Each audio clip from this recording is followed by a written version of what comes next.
यह कहानी दो भर महारानियों की है जो इतिहासकारों ने इन रानियों की अद्भुत इतिहास को नाकाम कर दिया।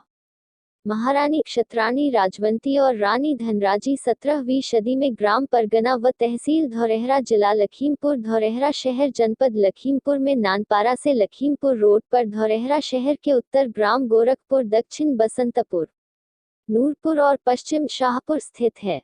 ग्रंथ अवध के तलुकेदार पेज 242 पर लिखा है। पवन बख्शी के अनुसार जहांगीर के शासनकाल 1605 से 1627 के मध्य दो भर रानियां धौरहरा में रहती थी। किसी युद्ध में अपने पति के शहीद हो जाने के कारण बड़ी रानी राजवंती ही शासन का देखभाल कर रही थी। ये दोनों रानियां महारानी वल्लरी देवी व सुहेलदेव राजभर और महारानी कुंतमा व महाराजा बारा के पदचिन्हों पर चलकर अपने शासन का देख रेख करती थी। ये दोनों रानियां जीवन पर्यंत किसी भी पड़ोसी दुश्मन के दबाव में नहीं आईं। जब भी विषम परिस्थितियां उत्पन्न हुई, दोनों रानियों ने शस्त्र लेकर अपने सैनिकों के साथ युद्ध भूमि में कूद पड़ती थी। इन रानियों को परास्त करने के लिए कई बार दिल्ली दरबार से गवर्नर भेजे जाते थे, परंतु इन वीरांगनाओं के अदम्य साहस और युद्ध कौशल के सामने एक भी न टिक पाते थे और पराजय का मुंह देखना पड़ता था। महारानी राजवंती जब भी तीर या तलवार लेकर युद्ध क्षेत्र में उतरती, दुश्मनों में भगदड़ मच जाती थी। भर रानियों की तलवार की आहट से दुश्मन के रूह कांप जाते थे। भर रानियों ने हमेशा अपने दुश्मनों को मुंहतोड़ जवाब देती थी। क्षत्राणी भर रानियों ने अन्य महिलाओं की तरह नहीं रहती थी।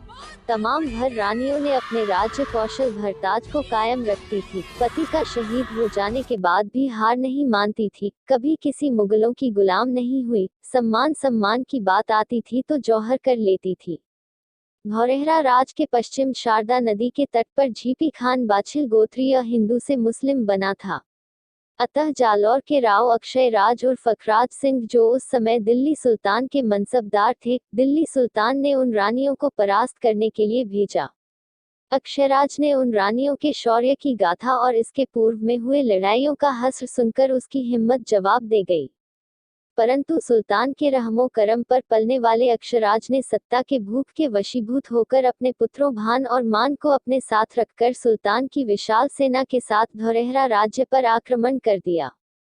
भूखे से अचानक युद्ध हुआ। इस अप्रत्याशित आक्रमण से महारानी आश्चर्यचकित हो गई। इनकी सैन्य टुकड़ी तुलना में कम थी, परंतु जो सैनिक थे वे शूरवीर, साहसी और निडर थे। भर महारानी के एक आवाज पर देश के लिए जान की आहुति देने को तैयार रहते थे। आकस्मिक आक्रमण से सैनिकों में भगदड़ सी मच गई। जब तक वे शस्त्रागार तक पहुंचते कि उसके पहले ही दुश्मनों के भयंकर आक्रमण ने उन्हें संभलने का मौका ही नहीं दिया। भीषण संग्राम हुआ।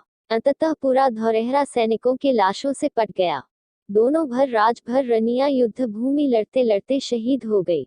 धौरहरा के किले पर मान का कब्जा हो गया। झीपी खान भी दूसरे लड़ाई में हार गया और उसका राज्य भान को मिला।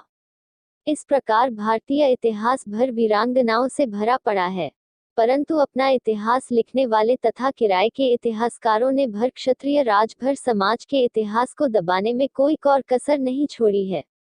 तभी तो इस घटना में पराजित रानियों के नाम का उल्लेख इतिहासकार ने नहीं किया है। उपरोक्त दोनों रानियों का नाम स्थानीय जनश्रुतियों पर आधारित है। बस भारशिव भरों को अपना इतिहास जानने की जरूरत है। धन्य है वह राजभर समाज। अगर वीडियो पसंद आए हो तो ज्यादा से ज्यादा शेयर करें। लेखक रामचंद्र राव राजभर, गोरखपुर इतिहासकार से।